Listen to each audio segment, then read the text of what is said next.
আসসালামু আলাইকুম ওয়া রাহমাতুল্লাহি ওয়া বারাকাতুহু। আমাদের সামনে আগত ক্ষমা, রহমত ও মুক্তির অনন্য বার্তা নিয়ে শ্রেষ্ঠ মাস রমাদান আমাদের সামনে প্রায় সমাগত। এই মাসকে কেন্দ্র করে ঈমানদার বান্দারা যারা প্রকৃত মুসলমান, তাদের হৃদয়ে আনন্দের হিল্লোল এবং এই মাসের অপেক্ষা ব্যাকুল হয়ে আছে। আর যারা মুনাফিক, ওই লোকগুলা এই মাসকে আগমনকে কেন্দ্র করে তাদের অন্তরে জ্বালা পোড়া আরম্ভ হয়ে যায়। কারণ তারা অন্যান্য মাসের মতো এই রমজান মাসে তারা স্বাধীনভাবে এটা সেটা করতে পারে না, সবার সম্মুখে খাবার খাইতে পারে না। এই জন্য তাদের হৃদয়ে জ্বালা আরম্ভ হয়ে যায়। আর ঈমানদার যে বান্দা, মুমিন বান্দা, তারা আনন্দে উৎফুল্ল হয়ে থাকে, তারা ব্যাকুল হয়ে থাকে, উদ্গ্রীব হয়ে থাকে যে আমাদের সামনে একটা সবচেয়ে সম্মানিত মাস রমজান মাস আল্লাহ রাব্বুল আলামিন আমাদের সামনে দান করতেছেন। কারণ এই রমজান মাস হচ্ছে গুনাহ মাফের মাস। এই রমজান মাস হচ্ছে বিগত জীবনের সমস্ত ভুল ভ্রান্তি থেকে নিজেকে ফিরিয়ে এনে তওবা করে আল্লাহর দিকে মনোনিবেশ করার মাস। রাসূল সাল্লাল্লাহু আলাইহি ওয়াসাল্লাম বলেন, রমজান মাস যখন আগত হয়, মহান আল্লাহ রাব্বুল আলামিন জান্নাতের দরজাগুলো খুলে দেন এবং কি জাহান্নামের দরজাগুলো আল্লাহ রাব্বুল আলামিন বন্ধ করে দেন। আর যে শয়তানগুলো মানুষকে আল্লাহর ইবাদতের মধ্যে বাধা দিত, ওই শয়তানগুলোকে আল্লাহ রাব্বুল আলামিন শিকল দ্বারা বন্দী করে ফেলেন। কত বড় নিয়ামতের মাস যে এই মাসের মধ্যে আল্লাহ রাব্বুল আলামিনের রহমতের দরজাগুলো খুলে দেন, জান্নাতের দরজা খুলে দেন এবং কি জাহান্নামের দরজা বন্ধ করে দেন। আর আমরা যখন আল্লাহর ইবাদত করতে মনস্থ হই, তখন যখন শয়তান আমাদের অন্তরের মধ্যে, নফসে আম্মারার মধ্যে যখন প্ররোচনা দেয়, যখন আমাদেরকে আল্লাহর ইবাদতের মধ্যে তারা বিঘ্ন ঘটায়, ওই শয়তানগুলোকে, ওই দুষ্ট জিনগুলোকে আল্লাহ রাব্বুল আলামিন শিকল দ্বারা ভর্তি করে ফেলেন। আমাদেরকে এই মাসটা স্বাধীন করে দেন, মুক্ত করে দেন আল্লাহর ইবাদত করার জন্য। অতএব এই রমজান মাস পাওয়ার পরও যারা আল্লাহর ইবাদত করে না, তখন এই কথা বলার সুযোগ নাই যে তার শয়তান তো শেষে নামাজে আসে না। আমরা কিন্তু অনেক সময় বলি, তাকে এতভাবে নামাজের কথা বলার পরও যখন মসজিদে আসে না, নামাজ পড়ে না, অথবা সকল ধরনের খারাপ কাজ থেকে সে বিরত হয় না, তখন আমরা কিন্তু একটা কথা বলি, একটা অজুহাত দেই যে তাকে শয়তানের হচ্ছে, বলি না? তখন ওই সময় এই কথাটা বলার কোনো সুযোগ নাই, যেহেতু এই দুষ্ট জিনগুলাকে, শয়তানগুলাকে আল্লাহ রাব্বুল আলামিন মুসলমানেরা, ঈমানদার বান্দারা যাতে করে সাধ্যমতো ইবাদত করতে পারে, সেই জন্য আল্লাহ রাব্বুল আলামিন তাদেরকে শিকল দ্বারা বন্দী করে ফেলেন। মহান আল্লাহ রাব্বুল আলামিন বলেন, শাহরু রামাদানাল্লাযী উনজিলা ফীহিল কুরআন হুদাল লিন-নাসি ওয়া বায়্যিনাতিন মিনাল হুদা ওয়াল ফুরকান। রব্বুল আলামিন বলেন, এই রমজান মাসের মধ্যে আমি কুরআন নাযিল করেছি। এই রমজান মাসের মধ্যে আমি কুরআন নাযিল করেছি যাতে করে ঈমানদাররা হেদায়েত পায় এবং কি তারা সত্য মিথ্যার পার্থক্য নিরূপণ করতে পারে। আল্লাহ রাব্বুল আলামিন এই পৃথিবীতে 12টি মাস দিয়েছেন। এই 12টি মাসের মধ্যে সবচেয়ে শ্রেষ্ঠ মাস হচ্ছে রমজান মাস। আল্লাহ রাব্বুল আলামিন যতগুলো রাত দিয়েছেন, এই রাতগুলোর মধ্যে সবচেয়ে শ্রেষ্ঠ রাত হচ্ছে লাইলাতুল কদরের রাত। এই কদরের রাত আল্লাহ রাব্বুল আলামিন এই রমজান মাসের মধ্যে দিয়েছেন। আর এই কদরের রাতে আল্লাহ রাব্বুল আলামিন আবার কুরআন নাযিল করেছেন। মহান আল্লাহ রাব্বুল আলামিন বলেন, ইন্না আনজালনাহু ফি লাইলাতিল কদর ওয়া মা আদরাকা মা লাইলাতুল কদর। রব্বুল আলামিন রাসূলুল্লাহ সাল্লাল্লাহু আলাইহি ওয়াসাল্লামকে বলেন, হে হাবিব আমার, এই রমজান মাসের কদরের রাতে আমি আল্লাহ রাব্বুল আলামিন কুরআন নাযিল করেছি। আপনি কি জানেন এই কদরের রাত কি? আল্লাহ রাব্বুল আলামিন কোরআনে আয়াতে বলেন, লাইলাতুল কদরি খায়রুম মিন আলফি শাহর। এই রাত হলো একটি রাত হলো হাজার মাসের চেয়েও বেশি উত্তম। এই একটি রাত হাজার মাসের চেয়ে বেশি উত্তম। এই রাত আবার আছে এই রমজান মাসের মধ্যে। অতএব আমাদের সামনে এত বড় ফজিলতের একটা মাস আসতেছে। মহান আল্লাহ রাব্বুল আলামিন এই পৃথিবীতে যত ইবাদত দিয়েছেন, প্রত্যেকটি ইবাদতের কি ফজিলত সবগুলো আল্লাহ রাব্বুল আলামিন বর্ণনা করেছেন, কিন্তু একমাত্র রোজা, ওই রোজার ফজিলত আল্লাহ রাব্বুল আলামিন সরাসরি বর্ণনা করেন নাই। মহান আল্লাহ রাব্বুল আলামিন হাদিসে কুদসির মধ্যে বলেন, আস-সাওমু লি ওয়া আনা আজজা বিহি। আল্লাহ রাব্বুল আলামিন বলেন, রোজা একমাত্র আমার জন্য রাখে, ওয়া আনা উজজা বিহি, আর তার নিয়ামত তার ফজিলত আমি নিজ হাতে আমার বান্দাকে দেব।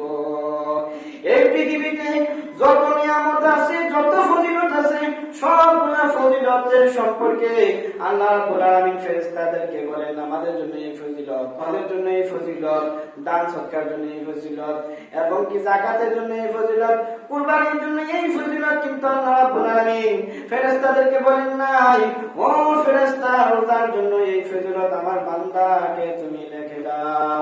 বরং আল্লাহ রাব্বুল আলামিন বলেন, আস-সাওমুলি ওয়া আনা উজজা বিহি, রোজাটা একমাত্র আমার জন্য রাখে, অতএব এই রোজার নিয়ামতটা আমি আল্লাহ রাব্বুল আলামিন নিজ হাতে আমার বান্দাকে দেব। বলি সুবহানাল্লাহ।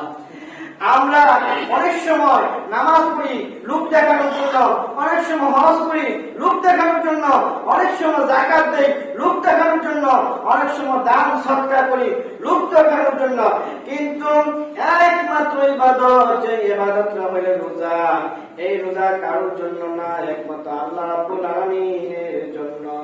কারণ আমি রোজা রাখছি কিনা রাখছি আমার বন্ধু বলতে পারবে না, আমি রোজা রাখছি কিনা রাখছি আমার মা বলতে পারবে না, বাবা বলতে পারবে না, আমার পরিচিত কেউ বলতে পারবে না। আমি রোজা না রাখছি বা না রাখছি একমাত্র আল্লাহ রাব্বুল আলামিনই বলতে পারবে। ঠিক কি না? আপনি রোজাতে রাখছেন, আপনার ফ্যামিলির কেউ বলতে পারবে না। সেহরি খাইছেন, কিন্তু আপনার দোকানে যে আবার নাস্তা করছেন, সেহরি খাইছেন, আপনি এমন জায়গায় নির্জন স্থানে যে আপনি খাবার খাইছেন, পৃথিবীর কেউ জানতে পারে না, একমাত্র আল্লাহ জানতে পারে যে আমার বান্দা খাইছে কি না খাইছে। প্রতিটি রোজার জন্য আমি আল্লাহ রাব্বুল আলামিন আমার বান্দাকে 10 গুণ সওয়াব বাড়ায় দেব। অতএব কেউ যদি একটি রোজা রাখে, তাহলে আল্লাহ রাব্বুল আলামিন তাকে 10টি রোজা রাখার সওয়াব দিয়ে দিবেন। তেমনি ভাবে কেউ যদি 1 মাস রোজা রাখে, আল্লাহ রাব্বুল আলামিন 300 দিন রোজা রাখার সওয়াব দিয়ে দিবেন। রাসূল সাল্লাল্লাহু আলাইহি ওয়াসাল্লাম বলেন, কেউ যদি 1 মাস রোজা রাখে, আল্লাহ রাব্বুল আলামিন তাকে 300 দিন রোজা রাখার সওয়াব দিয়ে দিবেন। আর রমজান মাসের পরে যদি কেউ আবার শাওয়াল মাসে 6টি রোজা রাখে, আল্লাহ রাব্বুল আলামিন আবার ওই 6 রোজার জন্য 60টি রোজার সওয়াব দিয়ে দিবেন, 360 দিনের রোজা দিয়ে দিবেন। আর হিসাব করতে 360 দিন হয়ে যায় 1 বছর।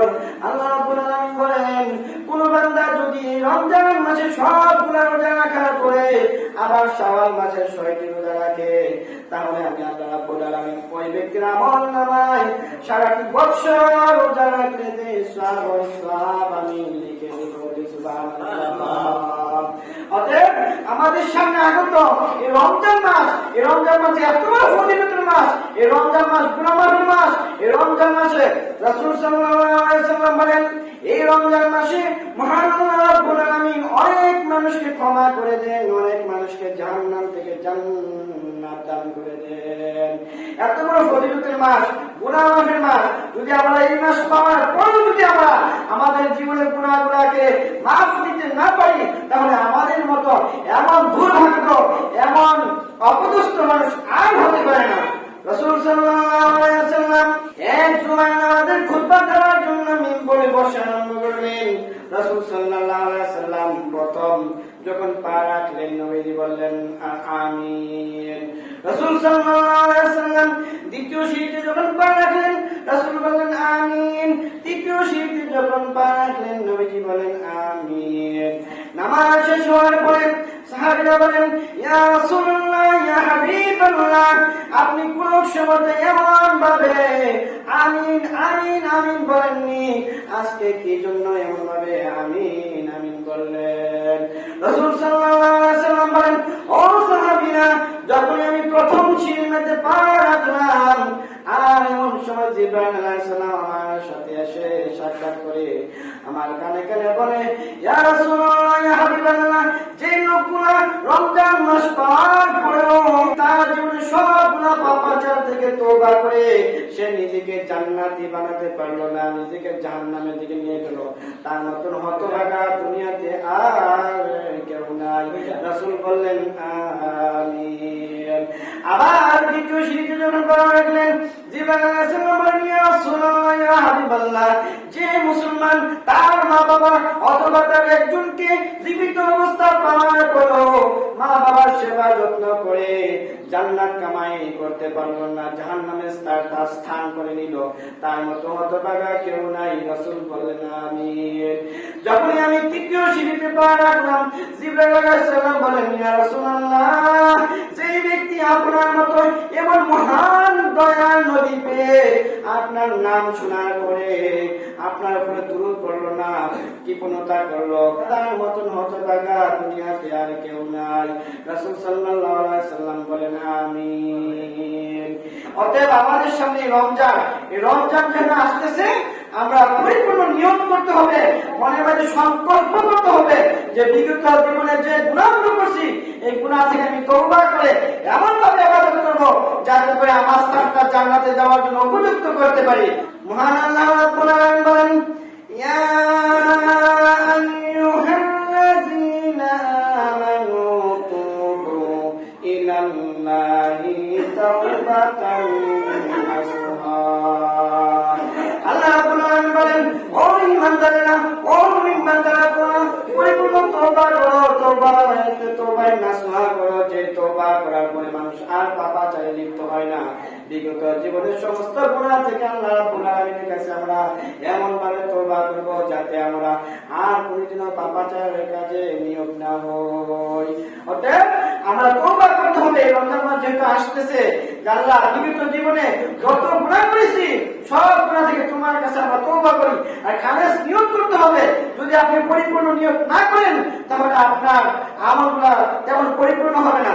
কারণ রাসূল সাল্লাল্লাহু আলাইহি ওয়াসাল্লাম বলেন বুখারী শরীফের ১৫ নম্বর হাদিস, ইন্নামাল আমালু বিন্নিয়াত, প্রত্যেকটা ইবাদত আল্লাহ কবুল করেন তার নিয়তের উপর নির্ভর করে। অতএব আমরা খালেস ভাবে নিয়ত করব যে রোজা রাখেন আল্লাহ রাব্বুল আলামিনকে দেখানোর জন্য। সমাজের মধ্যে অনেক মানুষ পাওয়া যায় ওই মানুষের তারাবি পড়ে কিন্তু রোজা রাখে না, অনেকে রোজা রাখে তারাবি পড়ে না, এমন মানুষ পাওয়া যায়। তারাবি পড়ে কেন?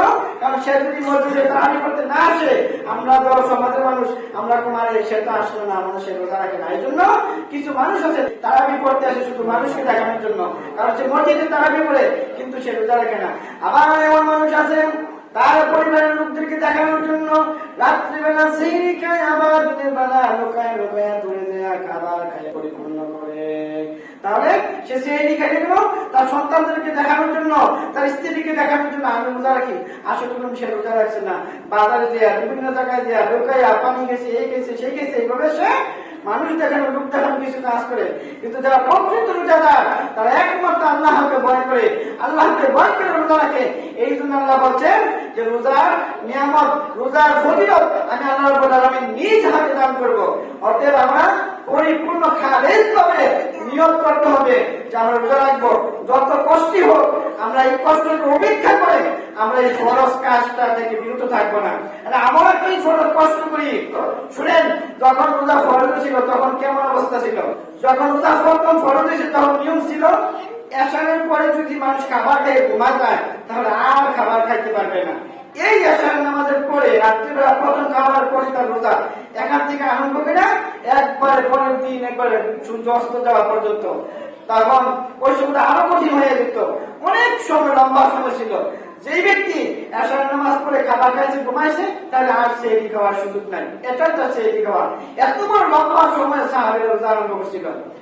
একজন সাহাবী কায়েস রাদিয়াল্লাহু তাআলা তিনি রোজা রাখলেন। এইভাবে এশার নামাজ পড়ে পড়ে সামান্য কিছু খাবার খেয়ে রোজা রাখলেন, আর সারা রাত ঘুমাইলেন, ফজর নামাজ পড়লেন, আবার সারাদিন কাজ করলেন। এই লোকে এত ক্লান্ত হলেন, ক্লান্ত হওয়ার পরে বাসায় আসলেন, তার স্ত্রীকে বলতেছে, ও আমার স্ত্রী, সারাদিন রোজা রাখার পরে আমি তো ক্লান্ত হয়ে গেছি, আমাকে কিছু খাবার দাও। স্ত্রী বলতেছে, আমার ঘরে তো খাবারের তেমন কোনো ব্যবস্থা নাই, আপনি একটু অপেক্ষা করেন, আমি খাবার আছে কিনা একটু সংগ্রহ করার জন্য বাহির হই।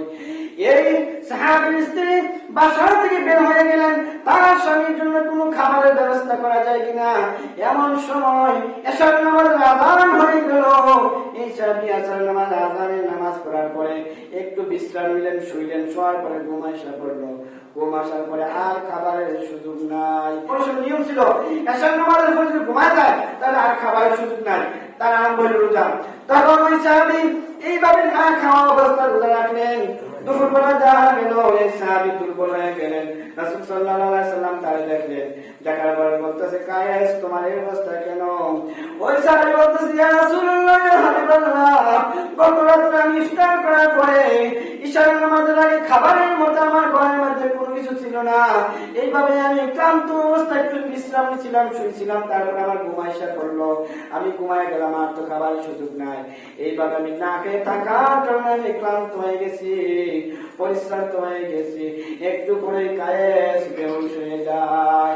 এমন কষ্ট করুন সাহাবীরা রোজা ভাঙে নাই, রোজা ছাড়ে নাই, আল্লাহ রাব্বুল আলামিনের হুকুম তারা পালন করছে।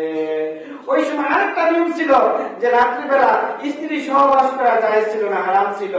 যখন ঘুমায় যায়, ঘুমের পরে তারা আর স্ত্রী সহবাস করতে পারতো না, ওই সময় একটা নিয়ম ছিল। হযরত ওমর রাদিয়াল্লাহু তাআলা আনহু এশার নামাজের পরে ঘুমাইলেন। ঘুম থেকে জেগে সে আবার তার স্ত্রীর সাথে দৈহিক মিলন করলেন। দৈহিক মিলন করার পরে জাগলেন, জাগার পরে বলে, হায় হায়, আমি কি করলাম, আমি তো বড় ধরনের ক্ষতির মধ্যে পড়ে গেলাম। ওমর রাদিয়াল্লাহু তাআলা আনহু রাসূল সাল্লাল্লাহু আলাইহি ওয়াসাল্লামের কাছে গেলেন, গিয়ে বললেন, ইয়া রাসূলুল্লাহ, ইয়া হাবিবাল্লাহ, আমি তো বড় একটা অপরাধ করে ফেলছি। নবীজি বলেন, ওমর কি অপরাধ করছো? ওমর রাদিয়াল্লাহু তাআলা আনহু বলেন, ইয়া রাসূলুল্লাহ, ইয়া হাবিবাল্লাহ, আমি তো এশার নামাজ পড়ে ঘুমাইলাম, ঘুম থেকে জেগে আবার আমি স্ত্রীর সাথে দৈহিক মিলন করে ফেলছি, এখন আমার কি করার? এই ঘটনা যখন ওমর রাদিয়াল্লাহু তাআলা আনহু রাসূল সাল্লাল্লাহু আলাইহি ওয়াসাল্লামের কাছে বলল, তখনই আল্লাহ রাব্বুল আলামিন সূরা বাকারার আয়াত নাযিল করলেন। নাযিল করে বলে দিলেন, এখন থেকে রমজান মাসে রাত্রিবেলা তোমার স্ত্রীর সাথে দৈহিক মিলন করতে পারবা, আর সেই খাওয়ার টাইম তোমাদেরকে আমি লম্বা করে দিলাম, আযানের আগ পর্যন্ত তোমরা খেতে পারবা, আযানের পরে আর খেতে পারবা না। এই জন্য আল্লাহ রাব্বুল আলামিন আমাদেরকে এইরকম একটা সুযোগ করে দিয়েছেন যে রমজান মাসে রাত্রিবেলা স্বামী স্ত্রী দৈহিক মিলন করতে পারবে, এবং সেইটা লম্বা করে দিলেন, আমরা ফজরের আগ পর্যন্ত আমরা খেতে পারবো। এই রোজা রাখার কারণে আপনি বুঝতে পারবেন যে গরিব কি কষ্ট করে সমাজের মধ্যে বসবাস করে, গরিবের প্রতি আপনার সহমর্মিতা প্রকাশ পাবে, যে গরিবরা যারা চায়ের, যারা নিঃস্ব, যারা অসহায়, তারা কিভাবে কষ্ট করে সারাটা বছর। অতএব আমরা যেন ইচ্ছাকৃত ভাবে কখনো এই রোজাকে ভঙ্গ না করি। এই রমজান মাসে রাসূল সাল্লাল্লাহু আলাইহি ওয়াসাল্লাম একটি কাজ বেশি বেশি করতেন, ওই কাজটা হয়েছে তিনি বেশি বেশি দান করতেন। আয়েশা সিদ্দিকা রাদিয়াল্লাহু তাআলা আনহা বলেন, বিশ্ব নবী মুহাম্মদ রাসূলুল্লাহ সাল্লাল্লাহু আলাইহি ওয়াসাল্লাম রমজান মাস আসলে এত বেশি দান করতেন যে তার দানের গুরুত্ব এত বেশি বেড়ে যেত, অন্যান্য দিন নবী এত বেশি দান করতেন না। রাসূল সাল্লাল্লাহু আলাইহি ওয়াসাল্লাম এমন ভাবে দান করতেন, সাহাবীরা বলেন, আল্লাহ রাব্বুল আলামিন বাতাস দিলে যেভাবে সবার গায়ে বাতাস লাগে, তেমনি ভাবে রাসূল সাল্লাল্লাহু আলাইহি ওয়াসাল্লাম ছোট বড় ধনী গরিব সবাইকে দান করতেন। রমজান মাস আসলে নবীজি এইভাবে দান করতেন। রমজান মাসকে কেন্দ্র করে আমরা অনেক দান করবো। গরিব প্রতিবেশী যারা আছে, সাহেব যারা আছে, পরিচিত যারা আছে, আশেপাশে যারা আছে, সবাইকে আমরা দান করবো। এইভাবে আমরা রমজানের মধ্যে ইবাদতে কাজা দিতে পারি। আমাদের সমাজে অনেক মুরিব্বি আছে যারা রোজা রাখতে পারে না, এবং কি অনেক অসুস্থ লোকে আছে, অনেক বয়স্ক লোক আছে যারা রোজা রাখতে পারে না, তাদের বিধান হয়েছে আল্লাহ রাব্বুল আলামিন বলেন যে লোক এমন অসুস্থ, এমন রোগ যে রোগ থেকে সে ভালো হইতেছে না, এমন বৃদ্ধ যে সে সুস্থ হওয়ার সম্ভাবনা নাই, সে রোজা রাখতে পারবে না, তাহলে সে ফিদিয়া দিবে। ফিদিয়া হয়েছে একজন ব্যক্তিকে দৈনিক 2 বেলা তাকে খাওয়াবে, ইফতার এবং সেহরি। যদি তার বাসায় এনে না খাওয়ায় তাহলে এই 2 বেলা খাবারের টাকা তাকে পৌঁছায় দিবে। এইভাবে ফিদিয়া দিয়া হইলো রমজান আদায় করতে হবে। অতএব আমরা জানলাম অসুস্থ ব্যক্তির রোজা মাফ নাই, বৃদ্ধ ব্যক্তির রোজা মাফ নাই, তাকে ফিদিয়া দিয়ে হইলো এই রোজা পালন করতে হবে। রোজা একটা আনন্দের বিষয় মুসলমানের জন্য। রাসূল সাল্লাল্লাহু আলাইহি ওয়াসাল্লাম বলেন রমজান মাসে মুসলমানের জন্য 2টি আনন্দ। একটি আনন্দ হয়েছে ইফতারের সময়, আরেকটি আনন্দ হয়েছে হাসরের মাঠে যখন, জান্নাতে যখন আল্লাহ রাব্বুল আলামিনের সাথে রোজাদার সাক্ষাৎ করবে।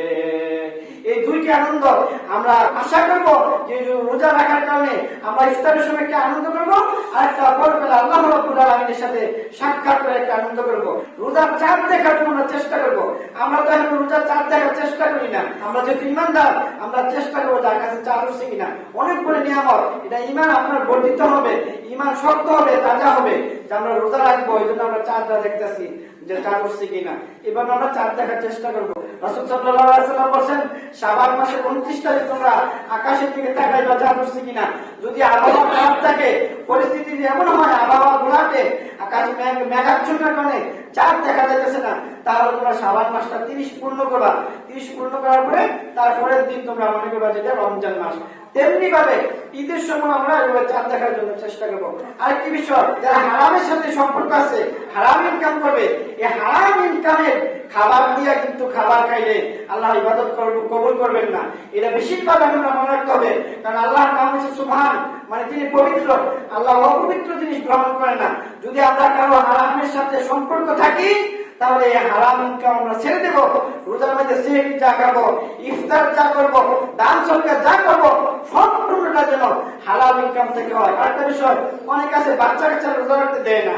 বাচ্চা যখন একটু মানে 10 বছর 9 বছর 8 বছর হয় তাদের রোজা রাখতে দেয় না, এমনকি তাদের মিথ্যা, তাদেরকে কানের মধ্যে মিথ্যা প্রচার করে যে তুমি রোজা রাখিও না, আর সে যদি সেহরি খায় আবার দুপুর বেলা রোজা ভাঙা দেয়, তুমি রোজা ভাঙা তোমার আরেকটা 2টা রোজা হবে। এই মিথ্যা বলা ঠিক না। সাহাবীরা এই ছোট ছোট বাচ্চাদেরকে জাগাইতো, তাদেরকে খাবার খাওয়াতো, সেহরি খাওয়াতো। যখনই তারা ক্লান্ত হয়ে যেত, পেটে খিদা লাগতো, তখন সাহাবীরা ছোট ছোট কাপড় দিয়া, তুলা দিয়া, পুতুল বানাইয়া বাচ্চাদেরকে খেলানিতে লাগাই দিত, তোমরা খেলো। খেলতে খেলতে তারা সময় পার হয়ে যেত। এইভাবে তারা সাহাবীরা তাদের বাচ্চাদেরকে, তাদের সন্তানদেরকে রোজা রাখার জন্য অভ্যস্ত করত। আর আমরা বাচ্চার শরীর অসুস্থ হয়ে যাবে, বাচ্চার শরীরে পুষ্টতা নষ্ট হয়ে যাবে, এই জন্য বাচ্চাদেরকে সেহরি সময় উঠাই না। এটা যেন আমরা ভুলেও না করি। দয়া করে আমরা যেমন রোজা রাখবো, সেহরি খাবো, তেমনি ভাবে বাচ্চাদেরকেও সেহরি খাওয়ার জন্য উঠাবো। মহান আল্লাহ রাব্বুল আলামিন আমাদেরকে রমজানের পরিপূর্ণ ফজিলত এবং ইবাদত করার তৌফিক দান করুন। সবাই বলে আল্লাহুম্মা আমিন।